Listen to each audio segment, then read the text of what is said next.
ICC world cup 2023 जो कि भारत में खेला जा रहा है, जिसमें 10 टीमों ने शिरकत की। हर टीम के 11 खिलाड़ी मैदान में उतरते हैं, जबकि भारत के 11 नहीं बल्कि 14 खिलाड़ी होते हैं, जिसमें 11 खिलाड़ी और 3 umpire, leg umpire, stage umpire और थर्ड अंपायर, जो कि सिर्फ और सिर्फ भारत को ही सपोर्ट करते हैं। आज भारत और इंग्लैंड का मैच था, जिसमें आप वाज़ह देख सकते हैं कि रूट को एलबीडब्ल्यू आउट करार दे दिया गया। उसने रिव्यू लिया तो रिव्यू में आप वाज़ह देख सकते हैं कि बैट के साथ बॉल टच हुई है, लेकिन फिर भी उसको आउट करार दे दिया गया।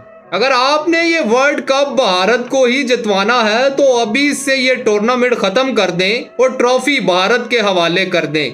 अभी हमें समझ आया कि क्यों ICC is equal to BCCI है, क्योंकि आज भी फैसले बीसीसीआई के हक में ही हुए हैं।